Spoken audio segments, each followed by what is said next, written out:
ዛሬ እንደሚታወቀው የኢትዮጵያ አየር ኃይል የ90ኛ ዓመት ክብረ በዓሉ ምክንያት በማድረግ ነው የተገናኘ ነውና የኢፌድሪ አየር ኃይል ሲነሳ የራሔል ዮሐንስ የሀገር መከታ የተሰኘው ሙዚቃ ቀድሞ ይነሳል። እስኪ ትንሽ ስለ ራሔል ዮሐንስ ትንሽ እንጫወት። ሀገርኛ ነገሮች ላይ በጣም አተኩራ ባህላዊ ነገሮች በተለያየ አይነት ጃነሮች ትጫወታለችና እሷ እንግዲህ በጣም ደስ የሚል ቃና ደስ የሚል ከለር ያላት ናት።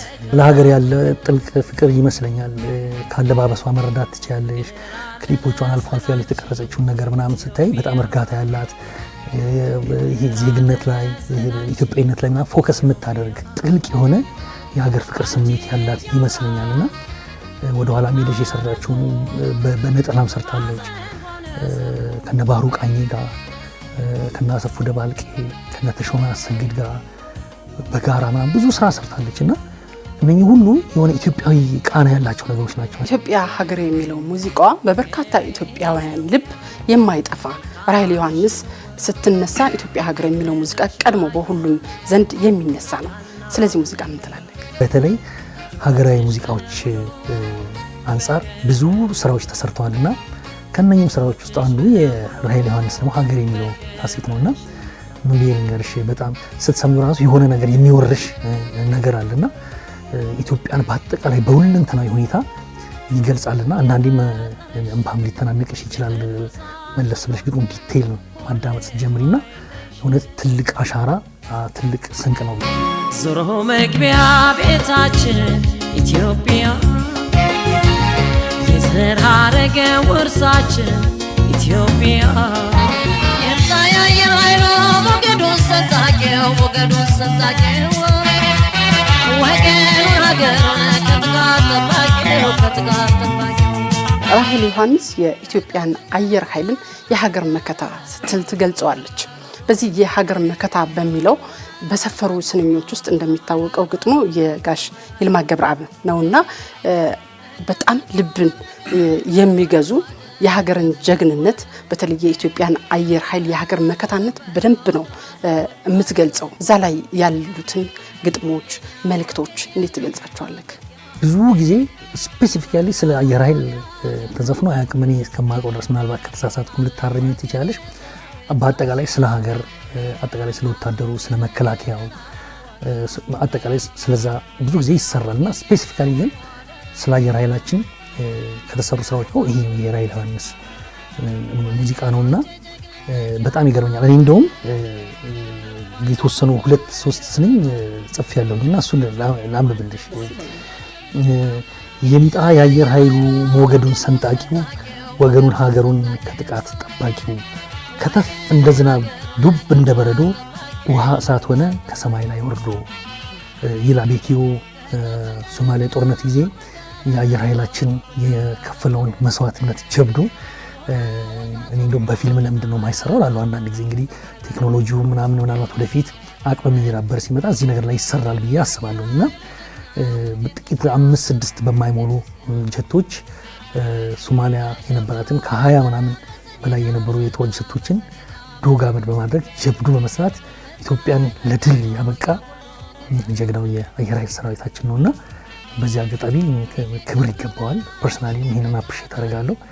ክብር ይገባቸዋል እላለሁኝና ይሄንን አየር ኃይላችን ነው እንግዲህ ራሔል ዮሐንስ አይ ቲንክ 91-92 ይመስለኛል የኤርትራ ጦርነት አካባቢ የወጣ ሙዚቃ ነውና ኋላ መለስ ብዬ ቼክ ሳደርግ ምናምን ሙሉን የዘፈኑን የአልበሙን ሙሉ ግጥም ይልማ ገብረአብ እንደጻፈውና ከአንድ ዘፈን በስተቀር በሙሉ ዜማው የራሔል ዮሐንስ ነው።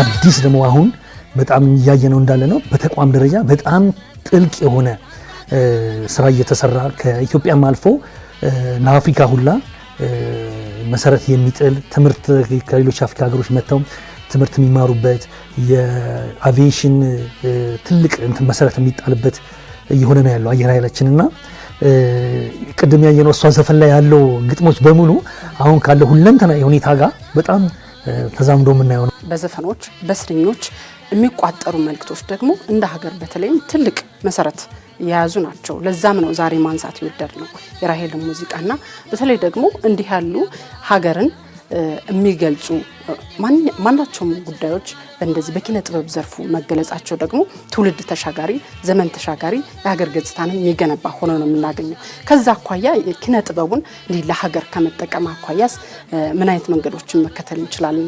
ከራሄል ሙዚቃ ተነስተን ኪነ ጥበብ በጣም ትልቅ ፋይዳ ነው ያለው። እኔ እንደውም የሚገርምሽ ነገር አሁን እንግዲህ የራሄል ዮሐንስ 1992 ማለት እንግዲህ አሁን ስንት ዓመት ማለት ነው? ኦልሞስት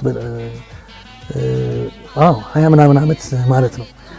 አሁን እንግዲህ በዚህ ሂደት ውስጥ ሁላ መጥቷል እዚህ ድረስ ማለት ወደፊትም ይቀጥላልና እኔ ለራሄል ያንሰዋል። ሌላ በጣም ሁሉም የኪነ ጥበብ ባለሙያ ሌላ አንድ ደግሞ ተጨማሪ ነገሮች ሁሉም ሰው በየበኩሉ ሌላ ነገር ተጨማሪ ነገር መስራት ያስፈልጋልና ምናልባት እኔም አስቤበት አንድ ነገር መስራት አለብኝ። አሁን ሳስበው በቂ አይደለም ማየሽ ካለው ነገር አንፃርና በጥቅሉ ኪነ ጥበብ በጣም ትልቅ ፋይዳ አለው። በነገር ላይ ከሀገር ገጽታ ግንባታ ማኳያ እኮ ይሄ ጥልቅ መልእክት ያለው ይመስለኛል። ሀገርን በደንብ ይገልጻል ብዬ አስባለሁ። ምክንያቱም በዚህ በግጥሞቹ ስንኞች ውስጥ ሀገር ነች የምትታየው፣ ኢትዮጵያ ነች የምትታየው፣ የኢትዮጵያ አየር ኃይል ነው የሚታየው። ከዛ አኳያ እስኪ ኢትዮጵያን ከመግለጽ አኳያ ጠቅለል አድርጎ የኢትዮጵያን የአየር ኃይል ብቃት አቅም ለሌሎች የዓለም ሀገራት ከማሳወቅ አኳያስ የግጥሙን ጥልቀት እንዴት ትገልጿለህ? አየር ኃይላችን በጣም ረጅም እድሜ የተጎናጸፈ ነው ታውቂያለሽ። ምናልባት እንግዲህ በአፍሪካም ቀዳሚ ይመስለኛል፣ ከቀዳሚዎቹ ሊሆን ይችላል። ሲቆረቆር 90 ዓመት ቀላል አይደለምና በዚህ ሂደት ውስጥ በጣም ትልቅ ነገሮች ተሰርተዋልና እንደ ሀገር አየር ኃይላችን የሀገር መከታ ነው። አንድ ነገር ኮሽ ቢል ብድግ ብሎ አለሁ የሚለን መከታችን ነውና ይህንን ከመግለጽ አንጻር ነው ግጥሞቹ ላይ አይቻቸውና ስትሰሚያቸው በደንብ በግልጽ ተቀምጠዋልና በደንብ ይመጋገባል የሚል ሐሳብ ነው ያለኝ። መልካም ታደለ ፈለቀ ለሰጠን ሐሳብ እጅግ አድርጌ አመሰግናለሁ። እኔም እጅግ አድርጌ